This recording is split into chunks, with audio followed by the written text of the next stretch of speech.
RADEPA y otras logias militares que surgen después del conflicto en el Chaco. Razón de Patria, RADEPA, una logia militar nacionalista nacida en la Guerra del Chaco, no estaba de acuerdo con la nominación de Enrique Peñaranda como futuro presidente, ya que sería la continuidad de inestabilidad política debido a la ambición entre ellos por ocupar el más alto sitial que era la presidencia. El descontento social no se deja de esperar en el gobierno de Enrique Peñaranda. El alza de precios y el congelamiento de salarios desemboca en una huelga general en octubre de 1941. El descontento legal llega a manifestarse en marchas y huelgas en todo el país. Ante este clima de incertidumbre, el gobierno de Peñaranda ordena el estado de sitio debido a la inestabilidad política y sobre todo por el temor de un golpe de estado. Mientras tanto, el gobierno de Enrique Peñaranda va tomando contacto con la rosca minera, entre los cuales se destacan los magnes mineros de Simón Patiño, Mauricio Ochillán y Carlos Víctor Aramayo, denominados varones del estaño, quienes nunca fueron parte del gobierno, pero sí tenían el poder de representado por sus consorcios de abogados e intelectuales a su servicio. El gobierno y la rosca, que es un término que utilizó el nacionalismo de entonces, prontamente trabajarán juntos en intereses que favorecerán a la oligarquía minera feudal, el gobierno de Enrique Peñaranda. Después del suicidio de Bush en 1939, las fuerzas conservadoras se reimpusieron del crecimiento de poder de los nuevos partidos reformistas, que querían destelar el orden existente. Decidieron unirse en un pacto llamado la Concordancia. La Concordancia proclamó al general Peñaranda como su candidato y este ganó en elecciones gradualmente. La candidatura comunista del PIR, encabezada por José Antonio Arce, obtuvo un mínimo de votos. Demostró su máxima expresión de represión política en diciembre de 1942, cuando se lleva a cabo una masacre en Catavi, donde un grupo de obreros solicitaban el aumento de salarios de 24 a 35 bolivianos por obrero. Este pedido fue denegado y por lo tanto una comitiva marchó hacia La Paz, pero el gobierno se negó a recibirlos a la delegación que se aproximaba. Mientras tanto, en la mina se procedió una huelga. El gobierno por su parte decidió a resolver el asunto con la excusa de que Bolivia estaba en guerra con los países del eje y que la producción no debía parar y se debía enviar lo comprometido a los países aliados. Ante esta situación, el 13 de diciembre el gobierno envió tropas del ejército para invadir la huelga y tomar el control del centro minero, dispersando por las fuerzas la huelga instalada por los mineros, dejando como saldo las primeras víctimas. Masacre de Catavi. La denominada Masacre de Catavi o Matanza de Catavi fue el ataque por parte de las fuerzas del ejército de Bolivia a los campamentos mineros de la mina de estaño en la localidad de Catavi, situada en el departamento de Potosí, en Bolivia, durante la jornada del 21 de diciembre de 1942, bajo la presidencia del general Enrique Peñaranda, lo que después ocasionó su caída. Transcurrieron varios días en los que hubo conversaciones, tensión y amagos de violencia por parte de los representantes del gobierno y de la empresa. Finalmente, el 21 de diciembre de 1942, en dos oportunidades las tropas rescatadas en la mina dispararon contra los mineros y sus familias. Para el 21 comienza el choque entre las fuerzas gubernamentales y huelguistas, según los mencionaba Baselli. En las primeras horas del 21 de diciembre se producen choques violentos entre huelguistas y tropas. De esta manera, el gobierno de Peñaranda va ejerciendo represión estatal, siguiendo las órdenes de la Rosca y sobre todo de la Patiño Mines. Ante esta situación, una facción de las tantas que se formaron después de la Guerra del Chaco se participen de un nuevo golpe de Estado, Razón de la Patria, RADEPA. Es una logia militar formada por oficiales capturados en plena guerra, que tratarán de reformular el Estado en crisis, aliado a un partido de corte nacionalista como el MNR, liderado por Víctor Paz Estenssoro, Hernán Siles, Walter Guevara, Carlos Montenegro y Augusto Céspedes. Llevarán a cabo un golpe de Estado, encubrando como presidente al teniente coronel Gualberto Villarroel. La administración tratará de rescatar aquello que se le había prometido a la clase obrera indígena en dicho periodo de gobierno de 1943 a 1946. Celebrarán varios congresos mineros, ferroviarios, bancarios y especialmente el primer congreso indígena en mayo de 1945, en el que tomarán decisiones que afectarían a los intereses de los terratenientes y la oligarquía minera. El nuevo gobierno lleva a cabo una serie de acciones violentas en contra de adeptos del anterior régimen, ya que arremeterá contra opositores, llegando al punto de cometer asesinatos y fusilamientos. Uno de los más crueles es el del masacre de Chuquibamba, donde entre los 5 hombres inmolados estaban junto a Carlos Salinas Aramayo, los senadores Luis Calvo y Félix Capriles, el catedrático Rubén Terrazas y general Demetrio Ramos. La misma oposición utilizará este acontecimiento como un punto de partida para ir en contra del nuevo régimen, calificando de fascistas por tener corte nacionalistas y auditoría. La tensión política no se hizo esperar. La liquidación de los trabajadores de la mina Morrococala traerá consigo una serie de malentendidos por los cuales el gobierno estuvo a punto de cometer otra masacre, debido a que mala información de los mineros sobre las ventanas de su liquidación. El gobierno resolvió asunto dejando sin efecto dichas liquidaciones.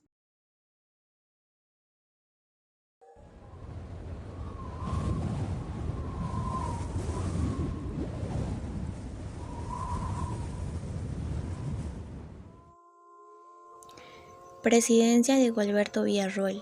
Accedió a la presidencia de Bolivia a sus 35 años de edad, convirtiéndose de esa manera en uno de los presidentes más jóvenes de la historia de Bolivia, junto a Antonio José de Sucre, Jorge Córdoba y Germán Busch Becerra. El 20 de diciembre de 1943, el mayor Gualberto Villarroel lideró un golpe de Estado contra el presidente Peñaranda y se convirtió de facto en el presidente de Bolivia. Colocó como su ministerio de gobierno al general Alfredo Pacheco Iturri. Promulgó un número de reformas profundas, incluida reconocimiento a los sindicatos y derecho a pensión y a retiro voluntario. Un reformista, a veces evaluado por sus simpatías fascísticas, otras por sus vínculos con el presidente argentino Juan Domingo Perón y sus alegatos de tercer posicionismo, pero sobre todo recordado por su trágica muerte. Primer Código Indigenal de Bolivia. En 1945 convocó el primer Congreso Indigenal de Bolivia, coordinado por Roberto Hinojosa, al que asistieron alrededor de 1.200 representantes indígenas. Acompañados de sus familias, fue el primer evento que este tipo en la historia de América Latina. Instruyó de reformas sociales como prohibición de los servicios de pongueaje y mitanaje, prohibición de los trabajos personales en forma gratuita, abolición de los trabajos y diezmos, otorgación de tierras a favor de los indígenas, obligación de los patrones de implementar escuelas para la educación de los hijos de los indígenas que trabajan la tierra, leyes y autoridades para la protección del indio. Estas reformas propuestas por el Congreso fueron convertidas en normativas por Villarroel el 15 de mayo de 1945, aunque fueron modificadas o abolidas en el gobierno posterior. En virtud de la promulgación de la nueva Constitución en 1945, fue elegido presidente constitucional para un periodo de 6 años. En frente internacional, Villarroel encontró formidables obstáculos por la reticencia del gobierno de Estados Unidos en reconocerse como presidente de Bolivia. Fundó el movimiento nacionalista militar Razón de la Patria.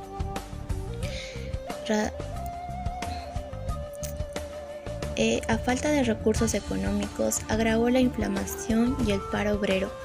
Esta situación desembocó en la revuelta popular el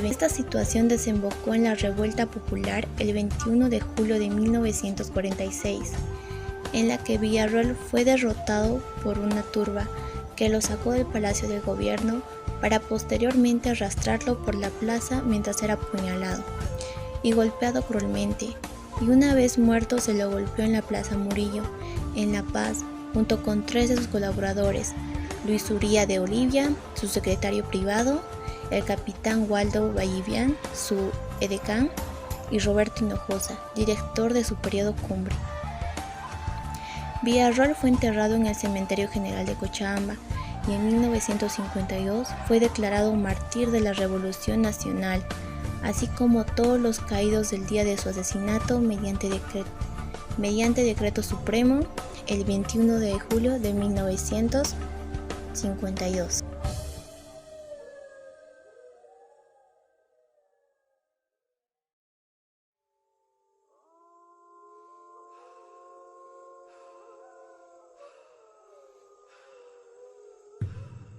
Los primeros partidos de izquierda en Bolivia. El objeto de la política es alcanzar el poder, sea a través de los partidos políticos, organizaciones sociales o agrupaciones ciudadanas, también mediante la intervención de líderes o cuadros políticos. En este marco identificaremos la revolución de los partidos políticos que tuvo nuestro país. El sistema político de Bolivia se divide en grupos, izquierda, centro y derecha, existiendo distintas tendencias dentro de estos grupos, como el radicalismo, el populismo y la emergencia de movimientos sociales de obreros y campesinos, los mismos que han sido factores que dieron origen a las organizaciones políticas. El Partido de Izquierda Revolucionaria, de ideología marxista, nació el 26 de julio de 1940 bajo la dirección de José Antonio Arce y Ricardo Anaya. El PIR llegó a ser el partido más prestigioso de la década de los 40 y el primero que aceptó al marxismo como fundamento de ideología. Repugnó la revolución democrática burguesa como instancia previa a la instauración del socialismo. Proponía una reforma agraria y el control del Estado sobre los ingresos de las empresas mineras. El Partido Obrero Revolucionario, fundado en junio de 1936 en Córdoba, Argentina, por izquierdistas deterados de Chile y Argentina, bajo la dirección de Tristán Maroff, Gustavo Navarro y José Aguirre Gainsbourg, se planteó llevar a Bolivia hacia el socialismo trotskista de la Revolución Permanente en 1939. Guillermo Lora le dio continuidad al partido y planteó la instauración de un Estado obrero campesino.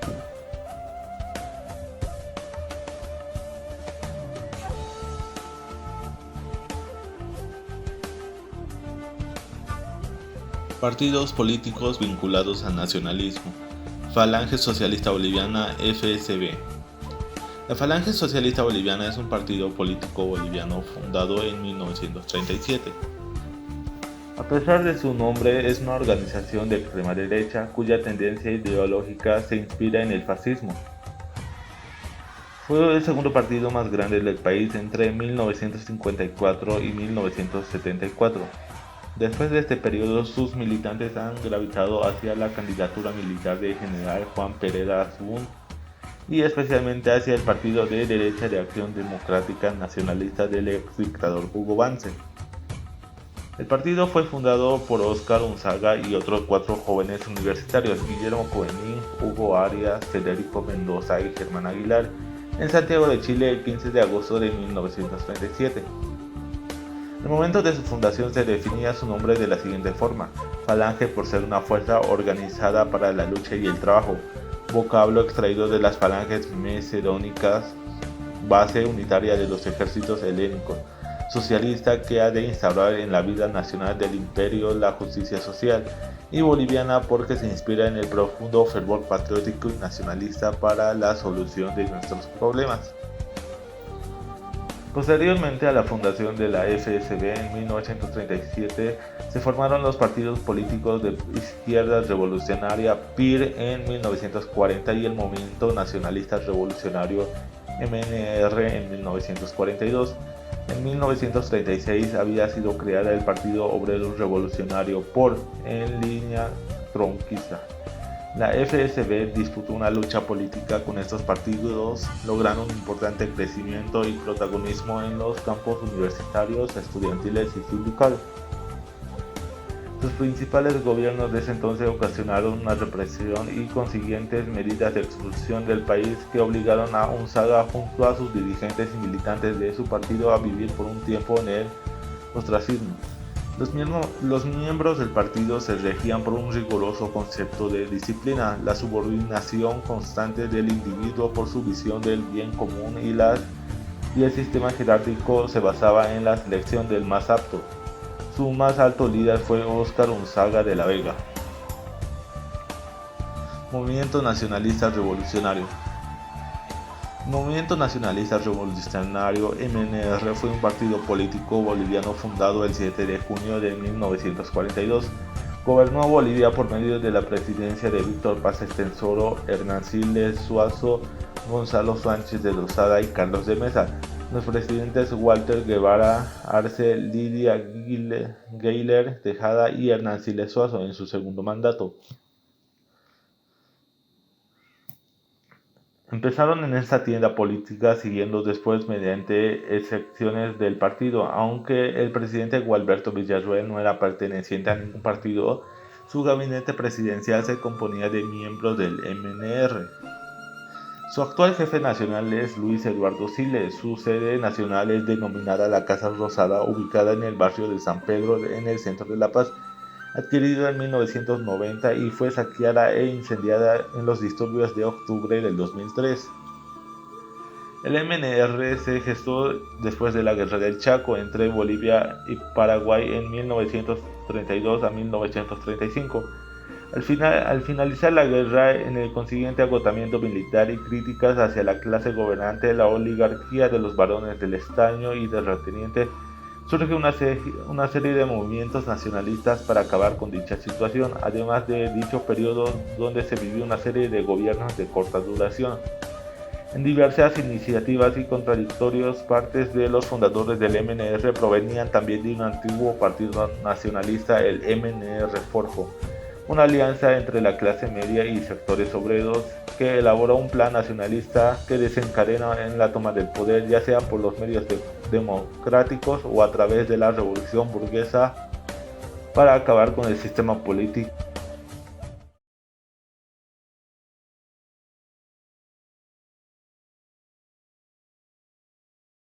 La tesis de Pulacayo. El 21 de julio de 1946, la alianza entre la roca minero feudal y el entalismo derrocan al gobierno de Villarroel, que era un gobierno de corte nacionalista del que era parte del MNR, pero que pronto mostró sus limitaciones ante la presión del imperialismo y el poder minero feudal.